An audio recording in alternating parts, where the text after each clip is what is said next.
Hello, I'm Reverend Chester Banks, President of the NAACP Bayonne branch. It is truly a blessing to appear before you as we celebrate and highlight Women's History Month through our Moving Us Forward video series. Before I go further, I must pause and give honor where honor is due. This impactful initiative was first brought to life through the vision and leadership of our past NAACP branch president, Donald T. Byrd III. We continue to build on that initiative, one that elevates voices, inspires change, and strengthens our community. In this segment, we continue that vision by highlighting excellence, resilience, leadership through the voice of remarkable Black women who are truly moving us forward. You will hear from three powerful perspectives. First, from Senator Angela V. McKnight, whose leadership in government continues to advocate for equity, justice, and opportunity for all. Second, from two young female Bayonne police officers who represent courage, determination, service, and the breaking of barriers in law enforcement, showing us what it means to lead with both strength and compassion. And third, from a female artificial intelligence entrepreneur who embodies innovation and vision, demonstrating how women are shaping the future of technology and business. Each voice, each story, each journey represents and reflects the powerful and purposeful lives that these women are walking boldly in their calling. Please enjoy and be inspired. Thank you. Hi, I'm Michelle Logan from Bayonne's NAACP branch, and I'm joined today with Senator Angela V. McKnight from New Jersey's Legislative District 31. So, Ms. McKnight, as a legislator serving the people of New Jersey, what experiences shaped your journey into public service? From being a caregiver, taking care of my mom, my dad, my granny, my uncle, seniors in the community, to working in corporate world, to having my two children, those all shaped who I am today. Mm-hmm. Everything that I've done is with love, with care, and I don't take anything for granted. So when I was in business world, when I stepped out and left the business world to become an entrepreneur, when I became a caregiver to my family members, those all shaped me to be the person I am today. Beautiful. And how do you define empowerment for women in leadership today? Women in leadership, how do I define? I define that as being your authentic self, showing up every single day as you and not a carbon copy. I like that. What policies or initiatives are you most passionate about that directly impact women and families? I have so many, but I'll just name a few. From helping senior citizens, to Black and infant maternal health, to caregivers, to small businesses, to the environment, to education. Those are the policies that impact women and they impact families. Mm-hmm. And all of that I've done as a legislator allows me to empower and make a huge impact on families and women. Mm. What progress do you feel like still needs to be done? We have to continue to work on policies that affect our youth, our seniors. Seniors are aging gracefully. They are living longer. We have our youth who are still coming up. And then we have the family component. So we have to make sure that we have the right education policies in place, people who are caregivers. We have seniors who are going into nursing homes and they're still, staying home. And we have small businesses who are paving the way to make generational wealth. So we need to have we need to have education, we need to have, for our environment, we need to have these policies and procedures in place that is a betterment for all and not just a few. So we still have progress to be made.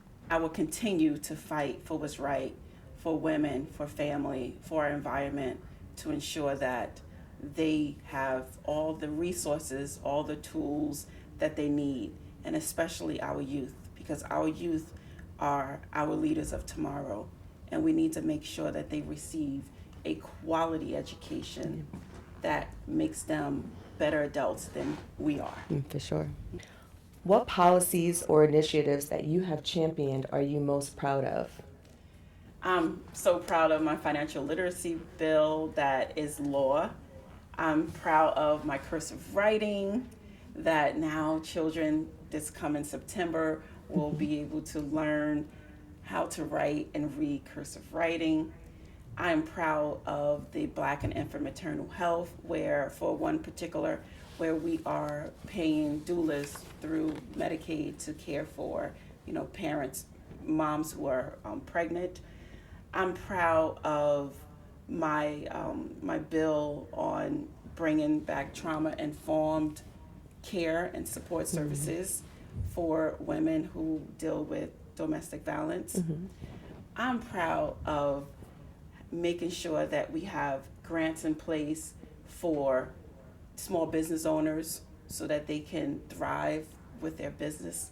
And the list can go on and on and on. But what I will say is all the pieces of legislation that I have done, they all have been for the betterment of our community. And not just one community, for all communities.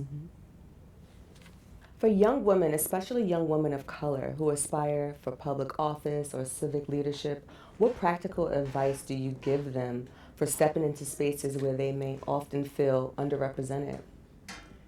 I want the young women to know that you belong. Any room that you step into, you belong. Your higher power gave you that assignment. So when you're walking into a room, know that your ancestors are marching with you. Your mom's voice, who told you to sit up straight, is telling you to walk in straight. Your mentor that you have always told you, you are amazing. From your teacher checking you when you did something wrong. You belong. I want you to know you walk in that room, you are representing not just yourself, but you're representing other women.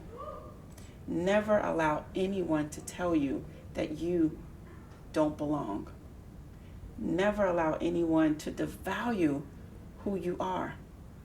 So when you walk in and you only see you, know that you are supposed to be there. And you are representing so many. That's why you were given that assignment to belong. But I need for you to believe that you belong. And that you're enough, right? You're there more than enough. Yeah, more than enough. Do you have any other advice that you would like to share with the people? Yes, I do. I would say have an accountability partner. You cannot do this alone. That accountability partner will let you know when you are wrong, when you are right. You don't need someone who will always co-sign with you on what you're doing, because no one is perfect. So reach out to someone that you trust to be your accountability partner. Pass out those ideas that you have.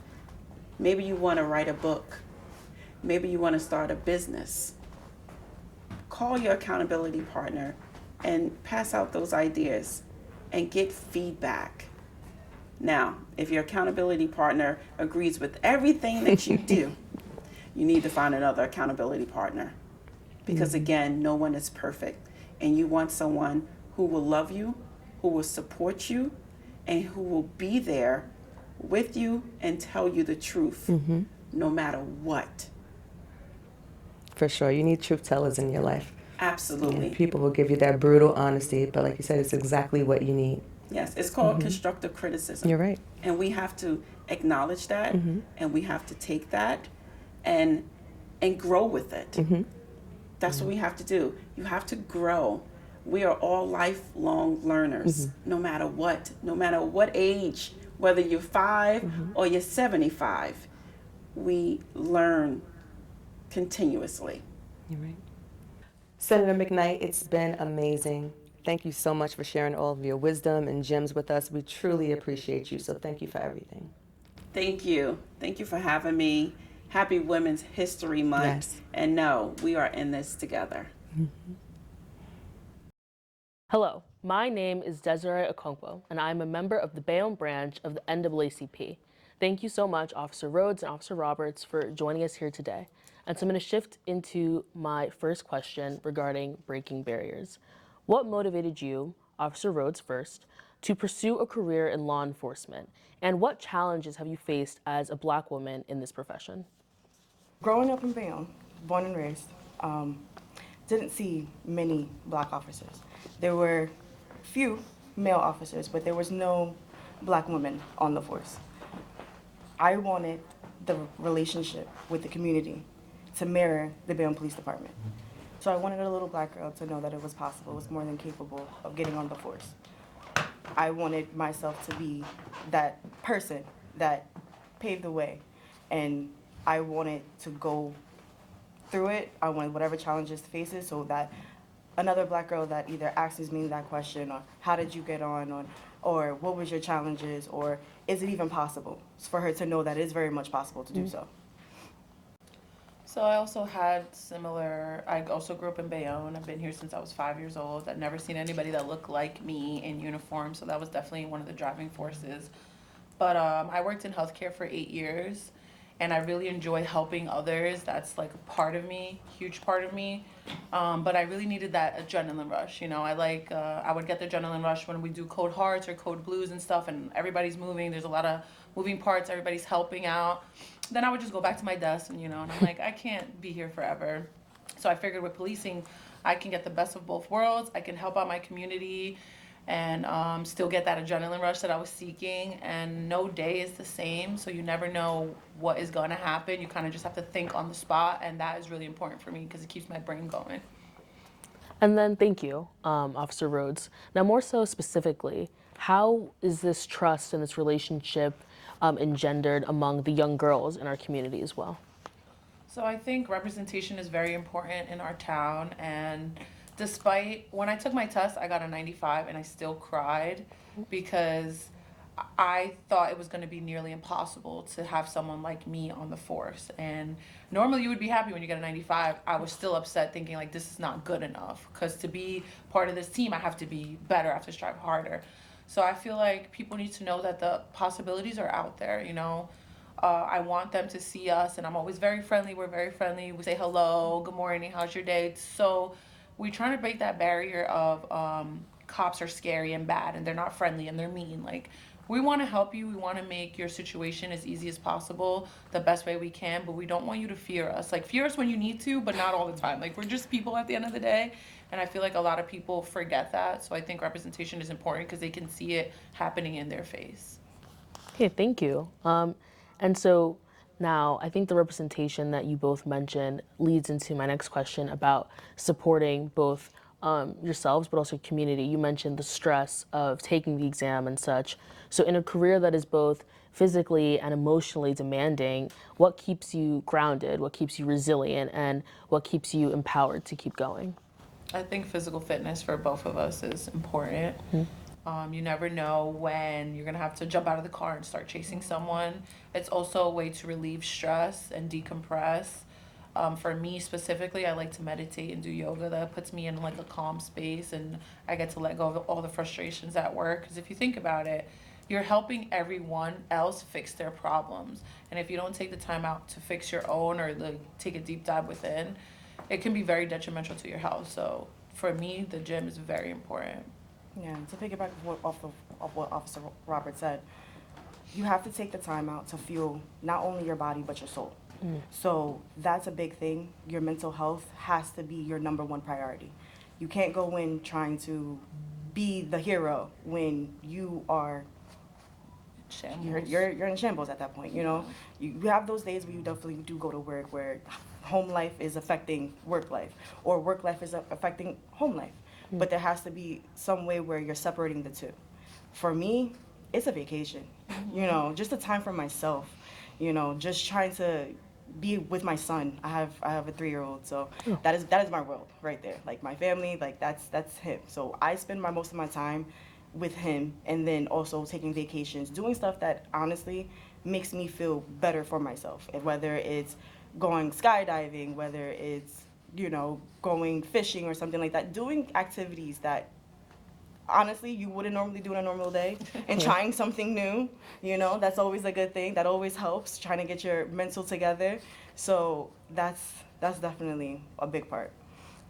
Okay, I appreciate your emphasis on like the work-life balance, especially thinking like hustle culture. People don't put as enough spotlight on that as they should, but I definitely appreciate you both touching on that. And now lastly, for young women, especially young women of color who aspire to be in law enforcement, such as yourselves, what practical advice would you give them about stepping into places where they may be underrepresented? Just do it, right? Literally just do it. I mean, you can't stop fear. You can't let fear stop you from, you know, reaching your dreams. Like I said, I was upset. I was sad, you know, when I got my score, because it was just going to be a new journey. Me and her definitely made a pact, because we went to the academy together. Oh. And we made a pact that we were going to stick together no matter what. We thought people were going to try to break us up and, you know, divide us, and we were like, no, we started this together, we're going to stick together forever, you know, and now we have 24 more years together. Yes, together. But we've been making it work. I just think it's really important to stick to something that you really feel important about, you know. Our mission was to try to change the perception of policing, and I think we're really trying to get that done, because it's very important for us. Yeah, and then you're more than capable for that job. You may not feel as though you are, you may not feel as though you're ready. You're ready. Yeah. Just do it. Just take the leap. Take the leap of faith, because at the end it's going to be rewarding for yourself. Yeah. For yourself, for your family, for everything. Like, do it. It doesn't matter whether it's policing, whether it's you want to go in a different venture, nursing or something of that nature. But if there's a place where you're going and someone doesn't look like you, be the first. Be the first. Be the first, because you won't be the last. Set the trail and set it in stone so other people pave the way for them, you know. It's scary at first, but once you're in it, you're like, you know what, I'm glad that I went through with everything that I wanted to go through with. Okay, thank you. This is really inspiring to hear as someone going into a field where Black women are underrepresented, because I want to go into law. But thank you so much for meeting with us today. Yes, thank you for having us. Hi, my name is Lisa McMurray, and I am a member of the Bayonne branch of the NAACP. I'm here with Ms. Kimberly Mobley Johnson, and she is an AI entrepreneur. Thank you so much for having me. I really appreciate the conversation. Looking forward to it. Thank you. How about you tell me a little bit about yourself? Sure. So I've been in the IT information technology space for approximately 20 years. I started off working as the help desk, so that's usually how they start off, late 90s.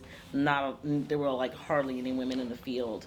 I worked in Manhattan in law firms, and I got that evolved into technology training, where I taught people just the office products, leveraging Word and PowerPoint and Excel.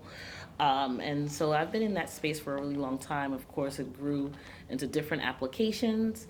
When I decided to start my business, it was really out of a need I saw from just, you know, my own circle of small businesses who had, you know, they didn't know what technology to use, how to use it.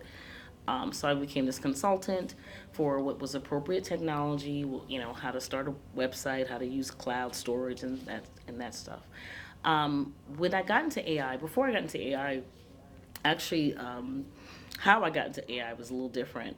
I was actually taking my son to a STEAM program in Jersey City, and I was talking to the proprietor of the STEAM program, and he was telling me about the other parents that had come there that would, you know, have their children enrolled were struggling with digital literacy, meaning like he would ask them to fill out like online applications or like emails, and they were like struggling. And we had a conversation. We're like, oh my gosh, I didn't realize, like, you know, I'm thinking it's just kids, but because I've been a technology trainer for so long, I thought people were comfortable by now, but they actually weren't. So we decided to come up with a program to teach people digital literacy. And as I started doing that, the AI just started growing. So like this simultaneously explosion of AI and digital literacy, I said, you know what, we can't exclude the AI from the digital literacy.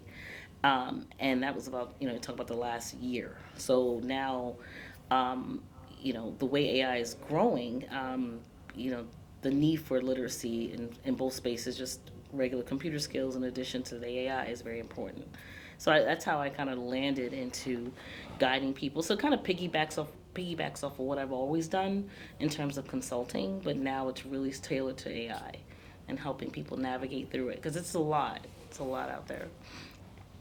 So, as an entrepreneur in the rapidly growing AI space, what inspired you to enter into the field, and how can women shape the future of technology?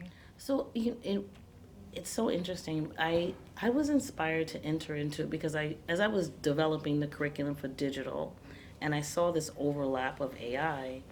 And, like I said before, it was just kind of growing at this pace where now there's like all these AI tools. It really triggered me to thinking, well, what else can this do?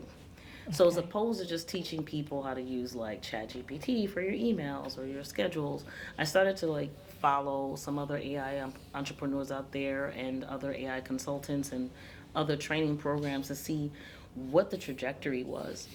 And I got so inspired because, a lot of people are like, oh my God, it's going to take the job. but I'll get to that in a minute. But really what it got me inspired is the capability of what we can do with AI. Especially, we talk about women.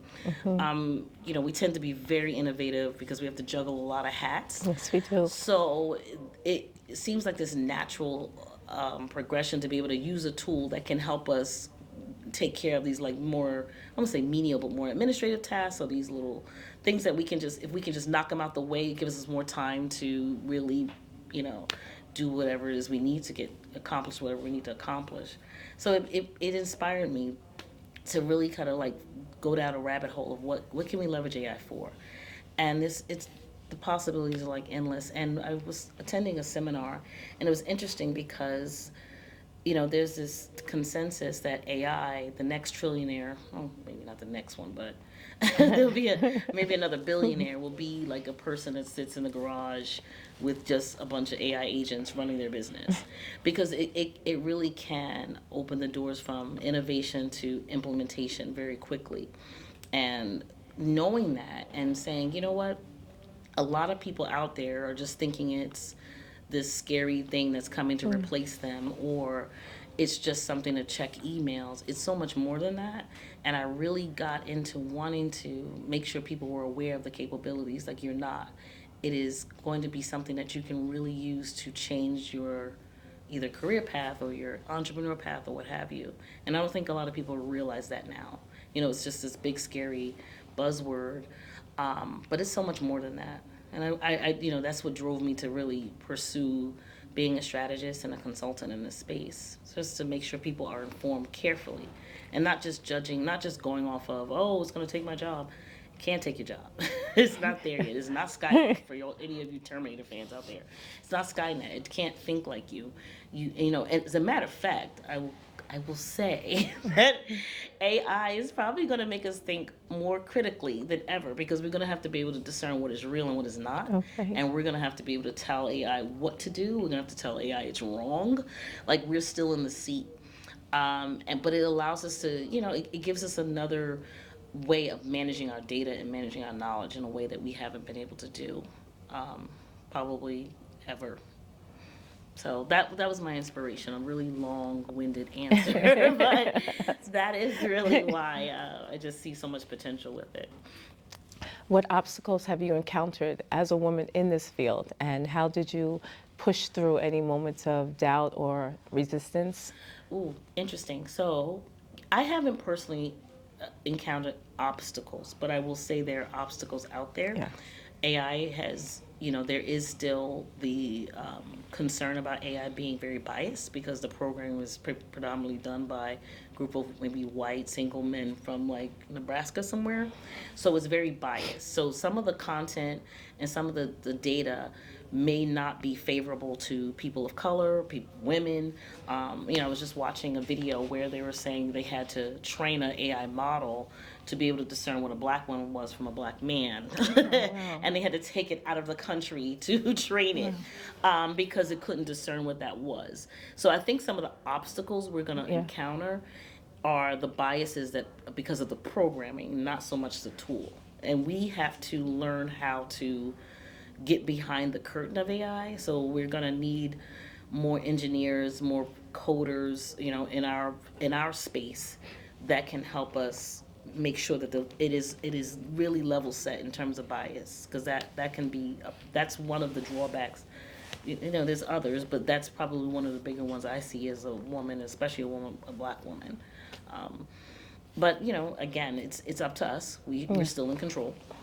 And that is something we can absolutely overcome. We just need to, this is again why I'm inspired to do it, because I think we all need to really understand that it is here to stay. And we do have a lot of control on how it gets and how it's going to evolve in our space, in our society. Oh, that helps to segue into my next question, which is how can we use artificial intelligence responsibly to advance equity, opportunity, and empowerment for women and underserved communities? Oh my gosh, I could be here all day with that. Oh my gosh. What can it not do? Well, the thing of it is, because, and I say this, and I don't know if this is going to get, but I say they probably shouldn't have given the AI to black people, because we are super hyper creative. And I say that because when in our spaces, right, we can make chitlins, right? So you give us a tool that can actually build stuff, and all we have to do is say it. It's going to be amazing. But what it allows, you can actually have this concept, this idea, and you can frame this idea into this, computer that has access to data. Okay. It can help you strategize. It can help you see. It can help you kind of get a picture, a landscape. You don't have that white wall. So it's saving you time in helping you develop a strategy, and then you can go from that to implementation in less time than it would take. So all we kind of really need to do is have the vision, okay, and be able to execute. So I think what was kind of stifling a lot of people that were undeserved is access to certain things, and maybe, if you wanted to be an entrepreneur or in a certain space, maybe you didn't know how to start, and AI can help you start that. It can help you answer questions. It can help you do some research. It can help you produce content that might have cost more money, and it's a fraction of the cost now because you're using a tool. You're using the AI. There are so many things that it can help you execute. And we can make music. We can make videos. We can make they write books. I don't recommend it, but I will say that it gives us it kind of levels the playing field of having the access to implement something, right from implementation to execution. And that has not really been easy in the past. It's always been, well, how do I get started? Well, you need to hire this person or do that, or to have all these other types of resources. Where here, it can help you reduce those resources that you need to get started. And it also helps to take away some of the administrative work that that you may have to do, like in terms of, I know people that it helps them with grant writing. It helps them with helping develop business plans, little things like that can help people grow and can help people get started. It does that for you. And I think with undeserved communities, they sometimes don't know where to start, and they don't, they think, oh, it's too much. It'll cost too much, and it's not that anymore. I've watched, and I'm not agreeing or disagreeing, but I've watched.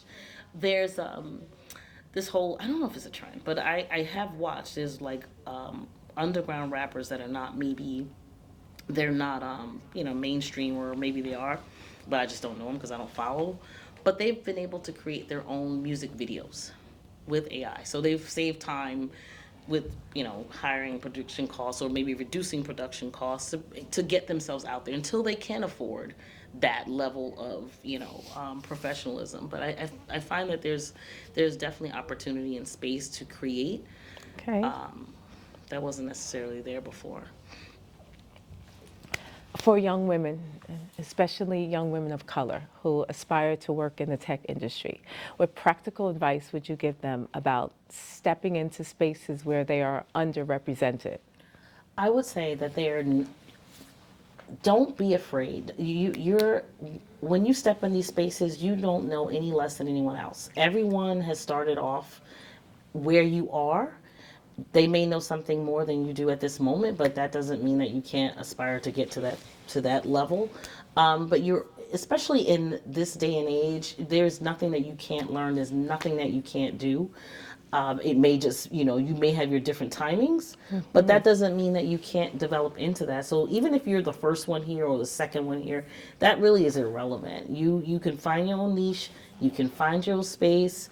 You can develop and grow just like the rest of them did. No one has any more leverage than you. They may have a little bit more experience in this space than you, but that doesn't stop you from getting there. It doesn't stop you from learning or exploring or developing your own space. Because what I love about now is that there's a lot of opportunity for everyone to be as diverse as they want. There's a lot of opportunity for people to find their own lanes and drive them, their own passions, and go with that passion. And they're no less than anyone else. So we don't always have to be the majority in everything. We can go in and start a trend. You can be a trendsetter, not underrepresented. You can be the trendsetter, and that's perfectly fine. I mean, no one started off as the world didn't start off with millions of AI users or adopters. It started off with one or two person. They were underrepresented, but they're thriving. They found a niche and they thrived in it. And I think that's what we all need to do. And I think we need to stop worrying about, not being, amongst our own. Like, just worry about what you bring to the table. Everybody brings something to the table. That's all we need to focus on. We don't need to focus on anything other than what we can do and what our value is. And your value, your place, your space. Don't be intimidated by anyone. It's irrelevant. It's not gonna change your product. It's not gonna change your outcomes. It's not gonna change your trajectory. You just do you, and that's fine. So that would be my advice. Don't worry about it. But you'll be fine. Thank you. Words to live by. Words to live by. Thank you. I want to thank you. Thank you, Ms. Kimberly Mobley Johnson, for coming out and speaking with us today. Thank you so much. Thank you. As we reflect on these powerful conversations, we have witnessed the essence of women's empowerment in action. From the legislative leadership and advocacy of Senator Angela V. McKnight, we are reminded that policy and purpose must walk hand in hand to uplift our communities, and that all belong in the spaces they occupy. Through the voices of two Bayonne police officers, Brianna Rhodes and Tanya Roberts, we see courage, resilience, and breaking of barriers in spaces where representation truly matters. Their presence alone speaks volumes, but their commitment speaks even louder as they relentlessly serve all people, demonstrating the Bayonne Police Department's leadership and commitment to community policing. And through the innovation and vision of an artificial intelligence entrepreneur, Kim Mobley, we glimpse the future, one where women are not just participants in technology, but leaders, creators, trailblazers, shaping what comes next. Together, these stories form a powerful narrative, women rising, leading, protecting, building, and transforming. This is what moving us forward looks like. It is our intention that you are inspired and encouraged to be committed to support, uplift, and continue creating opportunities for women to thrive in every space. We would like to thank our guest speakers, the interviewers, our technical team, and all involved in this production, and you. Please share this video. Please join your local branch of the NAACP and know that you can and will make a difference. Thank you.